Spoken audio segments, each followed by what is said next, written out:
Jeez, that's on view. Never get tired of that. Never get tired of that. Anyway, speaking of views I'll never get tired of. Yeah.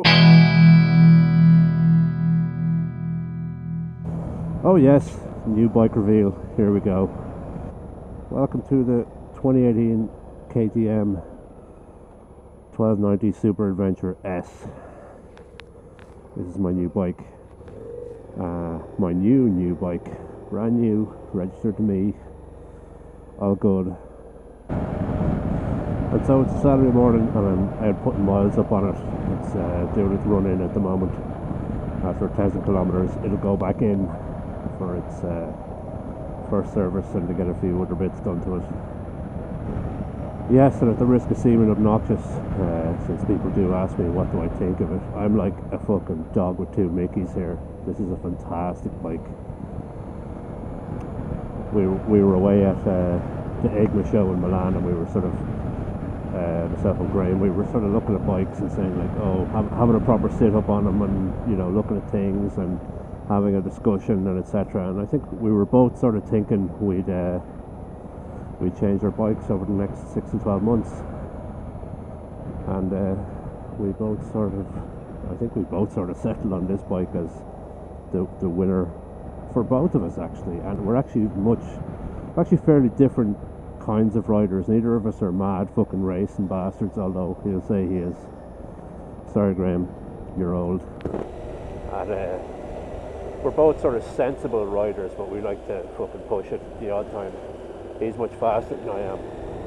You know, I was on the Boxer, and I'm not a fast rider. I'll ride as fast as the bike wants me to sometimes, you know. But this bike certainly wants me to ride faster than the Boxer did. Anyway, we both sort of said we'd do it in the next little while, and I was sort of in a position to. And I sort of said, maybe I'll go in and see about the new year and see what kind of trade I'll get and all that sort of shit. And the worst or best possible fucking thing happened. I went into the KTM dealer and I said, what's the story?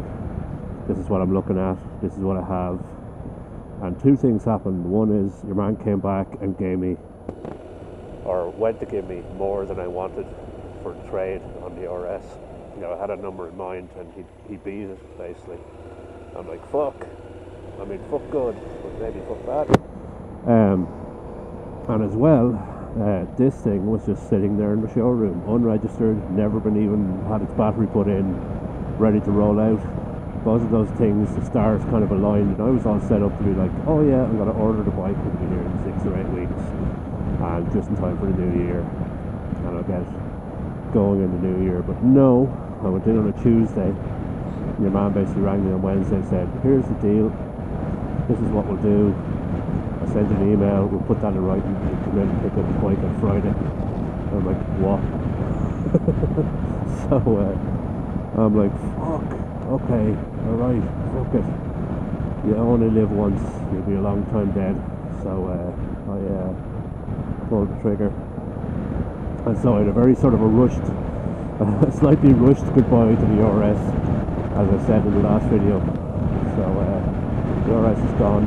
It's sitting up at M50 Honda. It's actually on done deal as of the last day or two, so I'll stick a link in the description. If you want to buy my old bike, it's a fucking cracker. It's an absolute peach of a bike. Took me through many countries, never skipped a beat. Has a load of extras and shine on it if you want it, if that's the thing, with the full garbage. Anyway, I'm not a fucking salesperson, I don't care. It's not my bike anymore. There you are. So this thing, and so I've had this thing, well, I've had it like 2.5 weeks, but I was away for a full week of that, and I was fucking pouring it down rain for a couple of days and everything like that, but I got out when I could. I've what, 519 kilometers on it, and if you ask me for my 500 kilometer impression, it's an absolute fucking cracker of a bike. Holy shit. It's just, I wanted a sort of a more city upright bike. Like that was the one thing I missed about the GS. The RS was a lot more hunched over, and I wanted a bike for touring. The RS is perfectly fine for touring, but I wanted a more city uppy thing, which is why I was riding the 2016 version of this and the Triumph Tiger and the Tracer and all of the sort of bikes in that rough category, along with your you. And I'll go through some of the initial stuff. I won't do a proper full review, although I said that about the RS and I ended up never doing one, but I'll give you the impressions of the various bits on the bike as I've seen them so far. First of all, just how it rides, and in the rain, as it's doing right now. And what I bring up is, it's a very confidence-inspiring bike. It does remind me of the GS in that regard, except better. Just in terms of how planted the bike feels, how you feel like the bike isn't going anywhere, it's going to do exactly what you tell it to, and it just runs like a fucking train, no messing about. Because one of the things I liked about the Boxer engine is that the centre of gravity was so low that the bike isn't going anywhere, it's going to just go where you want it to go. And the same is true of this bike. The centre of gravity is a bit higher, but just the way the engine is tuned and the way the suspension is just like, yeah, I have, no hassles at all riding this bike. It's quite a bit taller than the RS. I think it's even taller, slightly taller than the new GS. So I'm able to, I'm not able to flat foot it, and I'm a 30-inch inseam, and I'm not a small chap, so it is a big bike. Other things I've noticed or that I care about, now that it's bedded in a bit, the engine note and the exhaust note out of it is delightful. Like, this is the stock exhaust, the no name, no brand exhaust, and it's fucking nice sounding. I know it doesn't translate well in the video, but there you go. And the main thing, or one of the main things that differentiates it from the previous bikes I've been on, the Boxers, the GS and RS, is this bike is fucking obnoxiously fast. It's like, it wants to go fast. Like, you put it, the riding modes are pretty nice. Like, I have it in rain mode at the moment, just because you don't need to put it in rain mode. All it really does is softens the throttle. But you stick it in sports mode and it's gonna fucking go.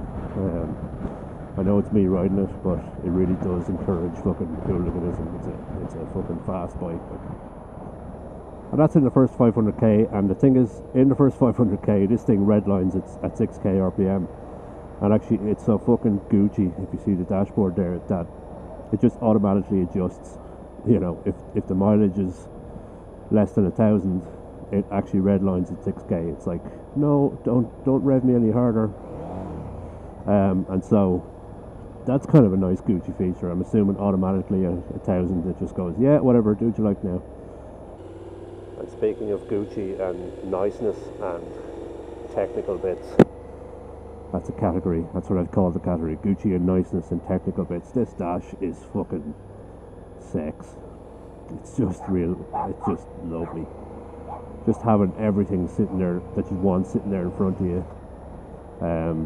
Big fuck off digital speedo, which I like.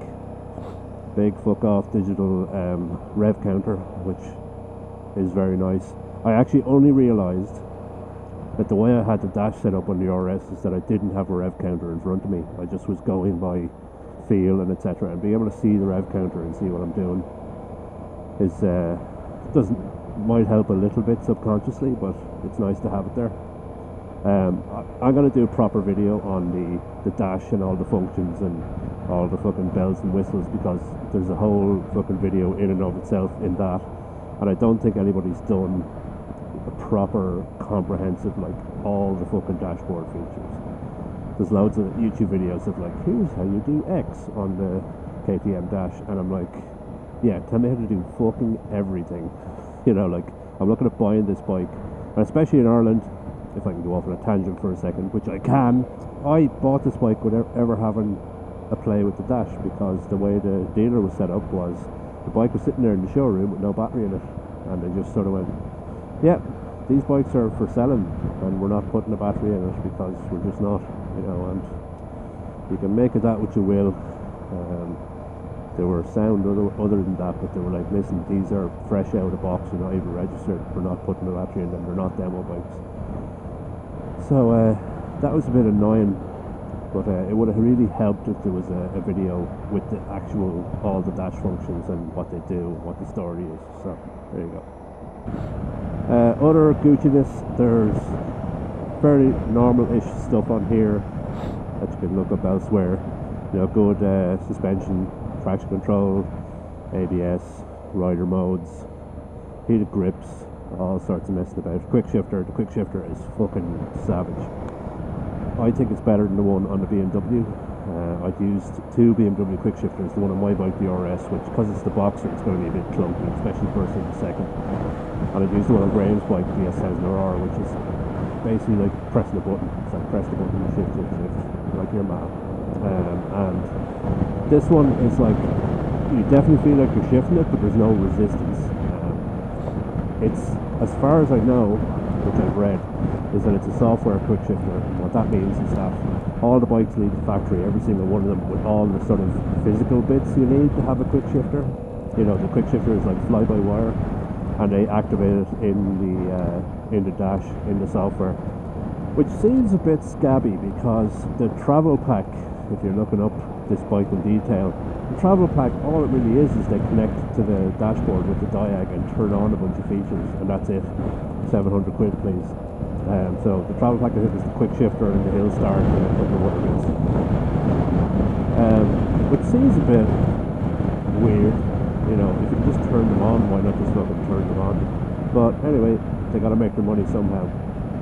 And so that has the effect of, in the dashboard, you can actually turn the quick shifter off if you really want to, which is not a feature I see myself using.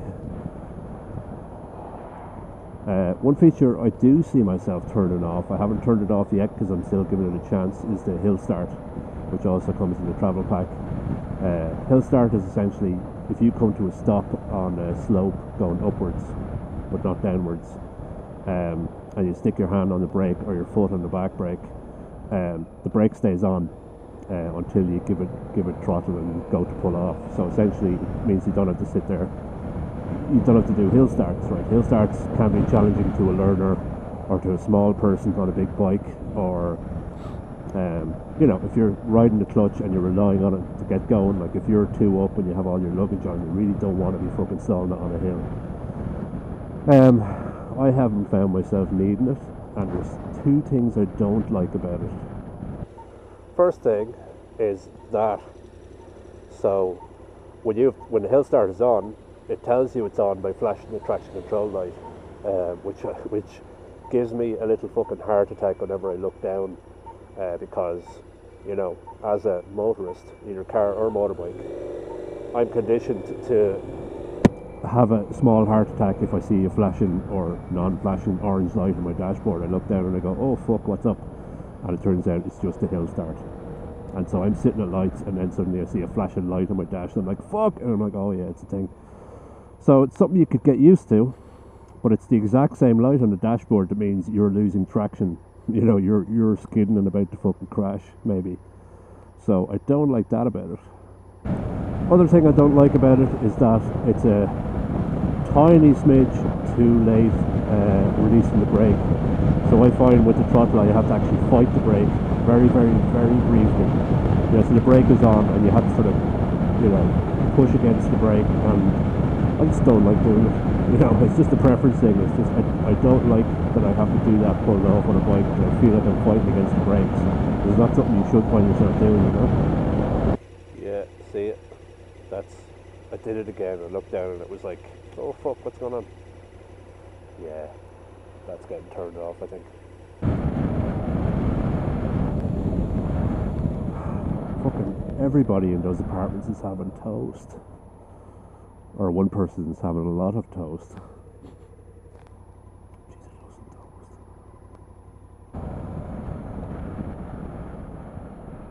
Oh, for fuck's sake.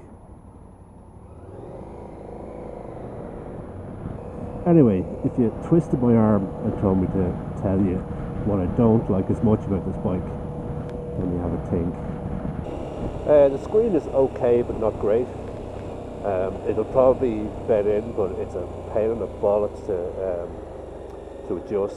The adjuster is manual. It's a sort of a dial or a knob on the side, and I wouldn't try adjusting it while I was on the bike riding it, because you got to fucking hang out of it.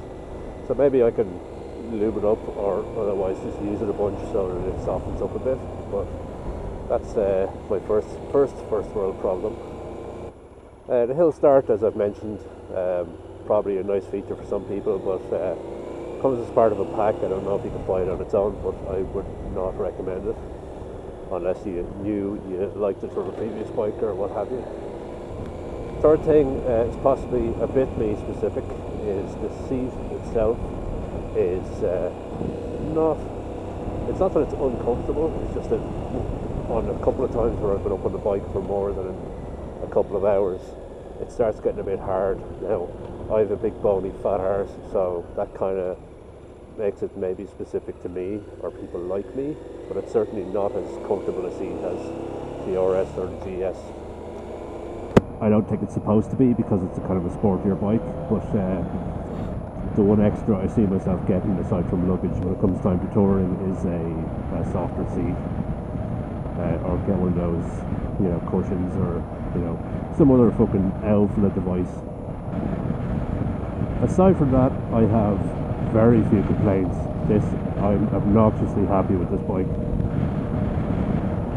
So anyway, I'm sure I'll shake out some other things I'm not 100% happy with over the next little while, but for the moment I am happy out. Alright, let's head up here and have a wee look. Alrighty, here is the bike.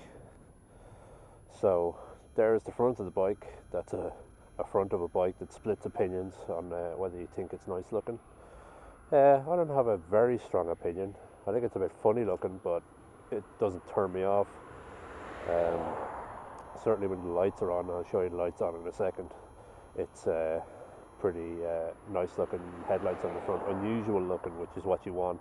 You want it to be a bit distinctive so people see it. Hand guards are there by default. The dash we'll get to in a second. Yeah, the screen is like, you gotta hang out of it a bit, but that's not too bad. That's a 12-volt socket, which is nice. What else? Is that a headlight adjuster?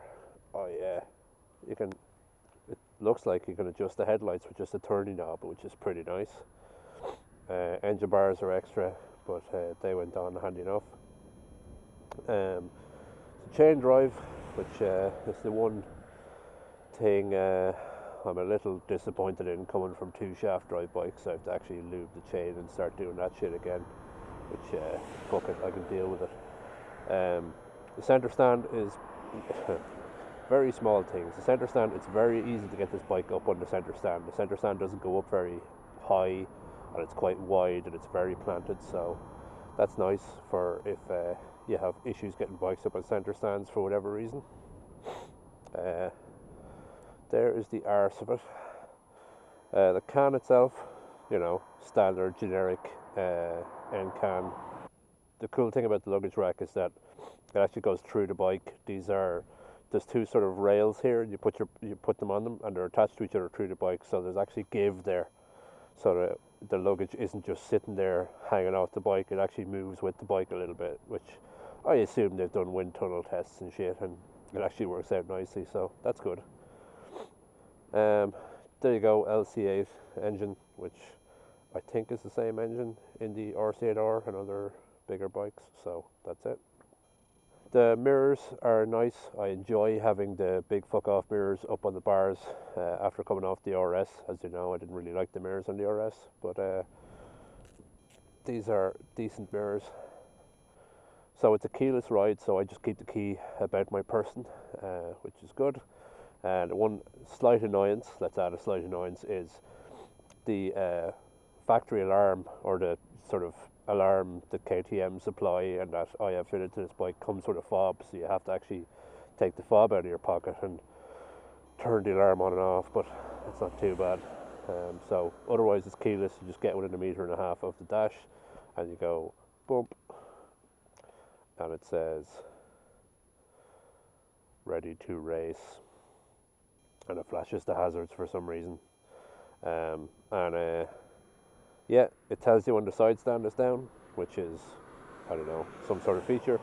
Other feature, tells you when the kill switch is on, which has caught me once before on a bike, and it's a pretty nice feature to have. So I'm not going to do a big run through of the dash, but that's what it looks like from a start, and then you start the bike up, and then you go, shit, I want to ride it now.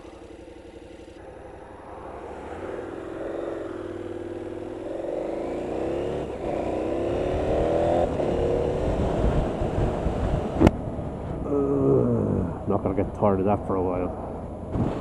Anyway, there is your shortish intro to the 2018 KTM 1290 Super Adventure S.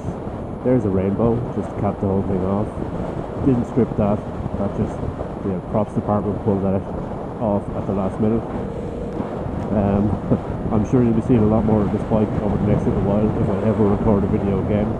Sorry for the delay. My drift ghost fucking finally died, so I had to get switch to a backup camera. But should be back properly in business before Christmas, and I'm off for a couple of weeks, so I'll be doing a good bit of thing. I'll be doing. Anyway, I'm gonna go ride this bike a little more. Enjoy doing whatever it is you're doing this weekend and for the next couple of weeks. If I don't see you before then, I hope you have a lovely Christmas, a lovely work Christmas party maybe, whatever happens before Christmas, and I shall see you soon. Good luck.